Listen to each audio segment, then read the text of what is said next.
प्रधानमंत्री नरेंद्र मोदी की अध्यक्षता में आर्थिक मामलों की मंत्रिमंडलीय समिति ने रेल मंत्रालय के तहत 18,036 करोड़ रुपए की कुल लागत वाली नई रेलवे लाइन परियोजना को मंजूरी दे दी है। इंदौर और मनमाड के बीच प्रस्तावित नई लाइन सीधा संपर्क प्रदान करेगी और गतिशीलता में सुधार करेगी, जिससे भारतीय रेलवे के लिए बेहतर दक्षता और सेवा विश्वसनीयता सुनिश्चित होगी। केंद्रीय रेल मंत्री अश्विनी वैष्णव ने जानकारी देते हुए कहा कि ये परियोजना प्रधानमंत्री नरेंद्र मोदी की नए भारत की कल्पना के अनुरूप है, जो क्षेत्र में व्यापक विकास के माध्यम से लोगों को आत्मनिर्भर बनाएगी। मनमाड इंदौर की नई लाइन ये अपने आप में एक बहुत बड़ा प्रोजेक्ट है। 309 किलोमीटर का और 18,000 करोड़ रुपए इसमें इन्वेस्टमेंट आएगा। ये लाइन अपने निमाड़ मालवा इस क्षेत्र को सीधा मुंबई से जोड़ती है, लेकिन केवल इस क्षेत्र को ही ना देखें हमें इसका इमीडिएट बेनिफिट मिलता है ग्वालियर, झांसी, आगरा, कानपुर, लखनऊ और नेपाल के साथ जुड़े हुए एरिया, इन सब को अब JNPT पोर्ट की कनेक्टिविटी मिल जाती है, मुंबई फाइनेंशियल कैपिटल की कनेक्टिविटी मिल जाती है।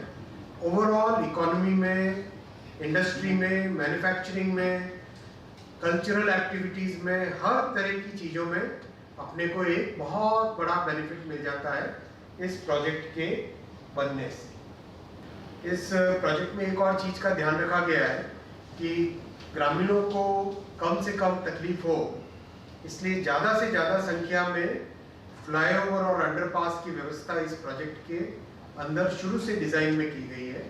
तो जो फ्लाईओवर्स इसमें बनेंगे, 35 फ्लाईओवर बनेंगे, अंडरपास 62 के आसपास बनेंगे मध्य प्रदेश में।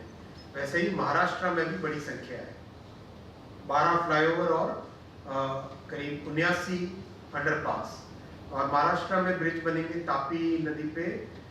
ओवरऑल बहुत सारे ब्रिजेस, बहुत सारे अंडरपासेस, फ्लाईओवर्स इस प्रोजेक्ट में है और टोटल 21 किलोमीटर की टनल इस प्रोजेक्ट में आएगी। इस प्रोजेक्ट में एक और विशेषता है कि इसकी स्पीड 160 किलोमीटर पर आवर की रखी गई है इस प्रोजेक्ट में। यानी अभी जो बड़े नए कॉरिडोर्स जो भी बन रहे हैं उन सब में 160 kmph की स्पीड रहेगी, तो प्रैक्टिकली जो टाइम है बहुत कम हो जाता है।